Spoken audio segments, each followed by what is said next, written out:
राधे राधे, हरे कृष्णा। कैसे हो आप सभी लोग? आशा करती हूँ आप सभी परम मंगल में होगे, स्वस्थ होगे, अच्छे होगे। आज की वीडियो बहुत ज्यादा इंटरेस्टेड है और आज की वीडियो है बाल गोपाल लड्डू गोपाल की सेवा हरियाली तीज पे कैसे करें। आप लोगों को पता है कि हरियाली तीज का जो उत्सव बनाया जा रहा है वो 7 अगस्त को बनाया जा रहा है। बाल गोपाल लड्डू गोपाल को हरियाली तीज पर आपको क्या करना है, किस चीज का भोग लगाना है, और उस जगह से ही एक चीज का प्रारंभ होता है। हरियाली तीज से बाल गोपाल लड्डू गोपाल की सेवा कैसे की जाती है वो बताऊँ। सबसे पहले मैं हमेशा कहती हूँ कि जब भी कोई स्पेशल ओकेशन हो, फॉर एग्जाम्पल एकादशी है, पूर्णमासी है, अमावस्या है, हरियाली तीज है, ठीक है ना, ये जब भी कोई स्पेशल ओकेशन होता है, बाल गोपाल लड्डू गोपाल को पंचामृत से स्नान कराइए। सुबह सुबह आप अपने बाल गोपाल लड्डू गोपाल को उठाइए, उसके बाद लड्डू गोपाल को पंचामृत से स्नान कराइए। बड़े सारे लोग कहते हैं कि पंचामृत में गंगा जल डलता है, क्या गंगा जल से लड्डू गोपाल को स्नान कराया जा सकता है? जी हाँ, बिल्कुल कराया जा सकता है। ये केवल मिथ है कि नहीं कराते। पंचामृत से लड्डू गोपाल को स्नान कराते हैं, ठीक है ना। उसके तत्पश्चात हरियाली तीज है तो कोई भी संदेह नहीं है कि हरे रंग के वस्त्र परिधान ही बाल गोपाल लड्डू गोपाल पहनेंगे। हरे रंग की आप उनको पोशाक बनाइए। कोई भी हरा रंग यूज कर सकते हो, ये वाला हरा रंग यूज कर सकते हो, या फिर मल्टी कलर भी पहना सकते हो जिसको लहरिया प्रिंट बोलते हैं, लेकिन कपड़े हरे रंग के ही होने चाहिए। हरे रंग की पोशाक पहना दी। सबसे पहले लड्डू गोपाल को पंचामृत से स्नान करा दिया, उसके बाद उनको अच्छी सी इत्र की सेवा दे दी। केसर के इत्र की सेवा दे सकते हैं, केसर थोड़ा गर्म होता है, या फिर चंदन के इत्र की या फिर मेहंदी के इत्र की सेवा दे सकते हो। इन दोनों में से किसी भी इत्र की सेवा आप बाल गोपाल लड्डू गोपाल को दे सकते हो। उसके बाद उनको पंचामृत से स्नान कराने के बाद इत्र सेवा दे दी। उसके बाद उनको हरे रंग के वस्त्र इत्यादि आपने पहना दिए और अब बारी आती है लड्डू गोपाल को झूले में झुलाने की। एक बात याद रखिए, हरियाली तीज से ही बाल गोपाल लड्डू गोपाल की जो हिंडोला उत्सव है, जिसको झूला उत्सव भी बोलते हैं, उसकी तैयारी शुरू हो जाती है। और हिंडोला उत्सव कहीं कहीं पे 13 दिन का चलता है, कहीं कहीं पे 5 दिन का चलता है, कहीं कहीं पर राधा अष्टमी तक भी चलता है। तो वो पूरी तरीके से आप पे निर्भर करता है कि आप कब तक करते हो। कोई कोई लोग एक ही दिन करते हैं जो हरियाली तीज पर करते हैं। तो हिंडोला जो उत्सव होता है, अर्थात लड्डू गोपाल को, बाल गोपाल को पहले बार, कोई सावन स्टार्ट होते ही लड्डू गोपाल को झूला पे बैठा देते हैं, नहीं। सावन स्टार्ट होते ही बाल गोपाल लड्डू गोपाल को झूले में नहीं बिठाया जाता। हमारे श्रीधाम वृंदावन में बांके बिहारी जी 6 किलो सोने चांदी रचित झूले में विराजमान होते हैं। हरियाली तीज पर उनकी जो छटा होती है वो देखने वाली होती है। हरियाली तीज पर उनको शयन भी बहुत देरी से कराया जाता है और मंदिर जो क्लोज होते हैं वो भी बहुत देरी से होते हैं, वो किसी और वीडियो में बताऊंगी।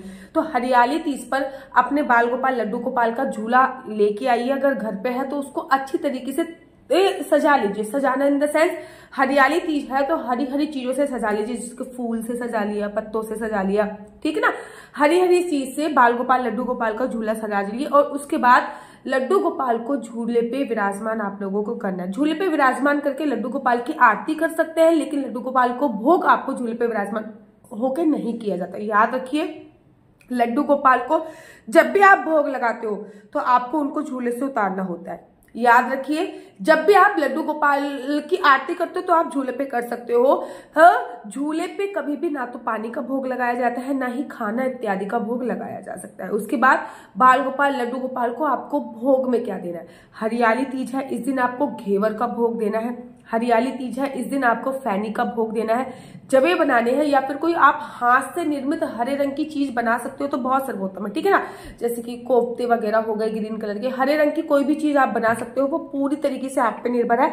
हैंड से कोई मिठाई बना सकते हो, लेकिन घेवर और फैनी का जो भोग होता है वो बाल गोपाल लड्डू गोपाल को हरियाली तीज पे ही दिया जाता है। लेकिन मेरा मन तो बड़ा बेचैन था, मैं एक्चुअली 2-3 बार मंगा चुकी हूँ घेवर और मेरे लड्डू गोपाल ने पहले ही भोग लगा दी। लेकिन अगर अभी तक आपके लड्डू गोपाल ने घेवर का भोग नहीं लगाया तो हरियाली तीज पे तो एटलीस्ट उनको घेवर का भोग आप लोग अवश्य और अवश्य लगा। अच्छा, किसी ने मुझसे क्वेश्चन पूछा था क्या लड़कियां, कुंवारी लड़कियां या फिर शादीशुदा लड़कियां चंदन का तिलक लगा सकती है? आप देख रहे हो चंदन, आप लोग अगर रियलाइज कर पा रहे हो, ये देखो मैंने चारों तरफ मैं चंदन का ही तिलक लगाती हूँ। चंदन का तिलक बड़ा पावरफुल तिलक होता है। और श्रावण के महीने में, वैसे तो मैं जो तिलक है इसमें 4 चीजें मिलाती हूँ, लेकिन सावन के महीने में चंदन के तिलक की महत्वता अपनी अलग है। अगर जानना चाहते हो तो कमेंट्स कीजिए, उस पर भी डिटेल में वीडियो बनाऊंगी। अब आपने घेवर फैनी का भोग लगा लिया। अब बारी आती है जब आप झूले पे लड्डू गोपाल को झुला रहे हो तो आपको इस भाव से झुलाना है कि हम जुगल जोड़ी सरकार को झुला ले। केवल लड्डू गोपाल को नहीं झुला रहे, हम राधा रानी सहित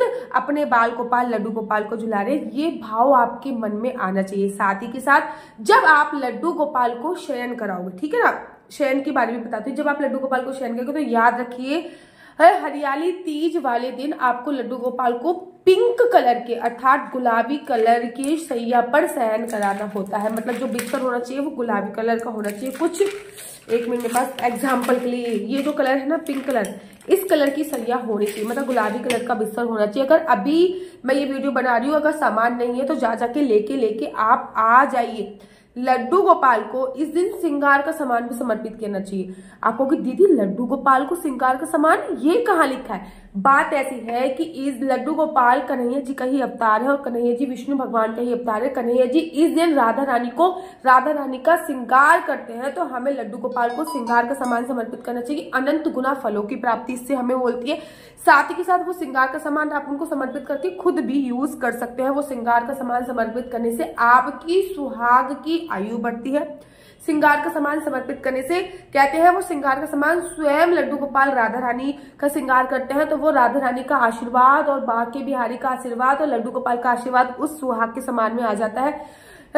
लड्डू गोपाल थक जाते हैं तब उनको इस सरिया में मतलब पिंक कलर की गुलाबी रंग की सरिया पे शयन कराया जाता है और साथ ही साथ लड्डू का प्रसाद भी उनके लिए रखा जाता है कि झूला झूलते झूलते राधा रानी का श्रृंगार करते करते राधा रानी को झोटा देते देते वो थक गए हैं, तो अब वो सो जाए। और साथ में पानी का गिलास भी रखा जाता है। इस दिन लड्डू गोपाल की मैंने कहा हिंडोला उत्सव प्रारंभ होता है, झूला उत्सव प्रारंभ होता है, जिसको हिंडोला बोलते हैं। मतलब जब हम झूला झुलाते हैं ना तो उसको हिंडोला उत्सव बोला जाता है। हिंडोला उत्सव प्रारंभ होता है। हिंडोला उत्सव में कुछ बातें मुख्य होती है, जैसे कि हिंडोला उत्सव केवल और केवल हरियाली तीज से ही प्रारंभ होता है। सेकंड बात, हिंडोला उत्सव एक हरियाली तीज से लेकर राधा अष्टमी तक भी चल सकता है अगर आप लोग चलाना चाहो। हिंडोला उत्सव 13 दिन का भी होता है, जैसे कि गौड़ी संप्रदाय में 13 दिन का होता है। कहीं कहीं पे हिंडोला उत्सव 5 दिन का होता है, जैसे कि राधा माधव जी के मंदिर में 5 दिन का होता है। तो वो आपके ऊपर पूरा निर्भर करता है कि आप हिंडोला उत्सव कब का करना चाहते हो, कितने दिन का। कोई कोई केवल हरियाली तीज पर करता है, लेकिन हरियाली तीज पर बाल गोपाल लड्डू गोपाल को झूले पर जरूर विराजमान कीजिए। झूले को अच्छी तरीके से थोड़ा सा डेकोरेट कर लीजिए। उसके बाद बाल गोपाल लड्डू गोपाल को झूले पे विराजमान कीजिए। उनको घेवर फैनी का भोग लगाइए, उनको हरे रंग के वस्त्र इत्यादि पहनाइए, उनको श्रृंगार का सामान समर्पित कीजिए। श्रृंगार के सामान में आपको चूड़ियां इत्र इत्यादि समर्पित करना बहुत ज्यादा जरूरी होता है। मेहंदी समर्पित करना बहुत ज्यादा जरूरी होता है। इस दिन आप खुद भी तैयार होइए बहुत अच्छी तरीके से और लड्डू गोपाल को भी तैयार कीजिए। और अगर आप अपनी कुंडली मुझसे दिखवाना चाहते हो तो ये मेरा व्हाट्सअप नंबर है।